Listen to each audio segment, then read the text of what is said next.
Bismillahirrahmanirrahim. Assalamualaikum warahmatullahi wabarakatuh. Salam hormat sahabatku semuanya dimanapun saudara berada.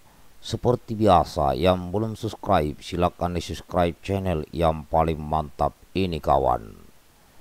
Baik, ini ada informasi berita membingungkan.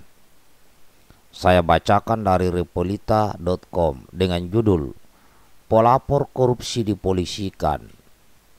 Praktisi hukum mengatakan masyarakat jadi takut lapor ke KPK.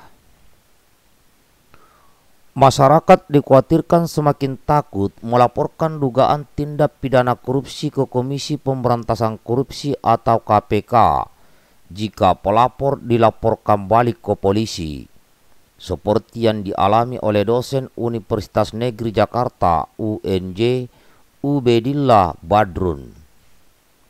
Untuk itu, praktisi hukum sekaligus mantan aktivis Forkot Niko Adrian meminta masyarakat agar memberikan kesempatan kepada KPK memeriksa pokok perkara dari yang dilaporkan Ubedillah soal dugaan KKN dan tindak pidana pencucian uang dua anak Presiden Joko Widodo, Gibran Rakabuming Raka dan Kaesang Pangarep. Diketahui relawan Jokomania atau Joman resmi mempolisikan Ubedillah Badrun lantaran melaporkan dua anak Jokowi ke KPK. Dosen UNJ itu dituding mencemarkan nama baik. Karena yang jadi pokok perkara dari yang dilaporkan dugaan tindak pidana korupsi dan pencucian uang belum dibuktikan. Lalu dibuktikan dulu perkara pokoknya. Jika itu tidak terbukti baru bisa dilaporkan pencemaran nama baik, ujar Niko dalam acara forum Tibet bertajuk Dagang Kekuasaan Jalan Pintas untuk Kaya di Indonesia di Pondok Rangi Jalan Percetakan Negara nomor 158C Jakarta Jumat 14 Januari 2021. Akan tetapi penegak hukum, kata Niko, sebaiknya mempertimbangkan pasal 42 Undang-Undang nomor 31 tahun 1999 tentang pemberantasan tindak pidana korupsi yang menjelaskan peran serta masyarakat. Kalau orang melaporkan dugaan tindak pidana korupsi dilaporkan, maka peran serta masyarakat dikhawatirkan menjadi masyarakat takut melaporkan tindak pidana korupsi yang diketahui olehnya, kata Niko. Apalagi melaporkan pelapor dugaan korupsi juga dianggap bertabrakan dengan spirit pemberantasan korupsi, kolusi dan nepotisme yang dilakukan oleh aktivis 98 pada tahun 1998 lalu. Apa yang dilakukan Ubed ke KPK dan dimuat oleh media adalah buah reformasi. Tanpa itu, kiranya tidak akan dilakukan tindak pidana korupsi yang menimpa melibatkan anak presiden sebelum tahun 98. Tahun 98 media dalam tekanan, itu buah reformasi, pungkas Niko. Demikian saudaraku berita terkait pelapor korupsi dipolisikan.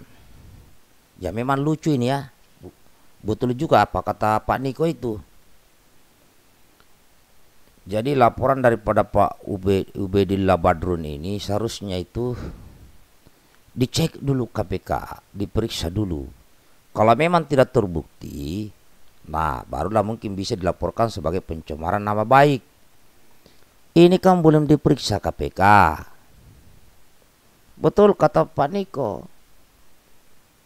Kalau yang melaporkan korupsi kemudian dilaporkan sebelum ada pemeriksaan, nah tentunya ini akan membuat takut masyarakat untuk melaporkan tindakan korupsi di wilayahnya. Karena jika laporan pelapor korupsi ini dilaporkan, jika ini betul-betul diperiksa polisi karena melaporkan korupsi, sang pelapor ya, maka ini akan terulang. Jadi siapapun nanti koruptor negeri ini, jika masyarakat mau melaporkan, bisa dilaporkan balik. Dan ini sangat berbahaya. Maka masyarakat akan banyak diam walaupun terjadi korupsi. Dan terus semakin korupsi. Kalau masyarakat diam, membiarkan korupsi terjadi, dan KPK tidak tahu, ya untuk apa ada KPK? Ya kan? Nah betul, kalau saran dari Pak Niko, saran saya ya periksa dulu lah yang dilaporkan itu terkait korupsi atau pencucian uang atau kan, diperiksa dulu, dicek dulu. Kalau benar ya tegakkan hukum. Kalau tidak benar berarti pencemaran nama baik, silakan laporkan yang melapor, sang pelapor. Kayaknya itu benar, kalau menurut saya seperti itu. Nah bagaimana dengan saudaraku yang nonton video ini? Silakan berikan tanggapan atau mungkin masukan atau kesan atau saran. Yang penting saya di sini terus berpesan, hindari tulisan atau status atau sanggahan yang bernuansa bersifat kebencian, hinaan, cacian, makian, merendahkan maupun meremehkan. Ya tolong kawan, ini pesan saya ya, agar hindari itu. Silakan memberi masukan atau kritikan atau apapun itu, tapi jangan dengan dasar kebencian. Nah mari kita lihat permasalahan ini. Apakah KPK akan memeriksa? Karena ini terkait putra Presiden Jokowi. Apakah KPK akan memeriksa atau tidak? Kita lihat aja nanti. Apakah hukum ini betul berlaku untuk seluruh warga negara Indonesia tanpa pandang bulu? Ataukah kalau anak pejabat tidak perlu diperiksa? Nah ini akan kelihatan nanti di sini kawan. Ya kan? Jadi berikanlah kesempatan kepada KPK dulu untuk memeriksa ini. Kan nggak ada salahnya kan, cuma diperiksa. Sekaligus menunjukkan di depan masyarakat apakah ini berita KKN ataupun tindakan pidana pencucian uang ini betul-betul terbukti dilakukan oleh putra Presiden Jokowi atau tidak. Nah nanti dari hasil pemeriksaan lah. Jadi harus diperiksa dulu begitu. Ini saja kawan. Semoga info ini ada manfaatnya, dan tolong bantu bagikan video ini. Terima kasih. Assalamualaikum warahmatullahi wabarakatuh. Merdeka NKRI harga mati. Sip.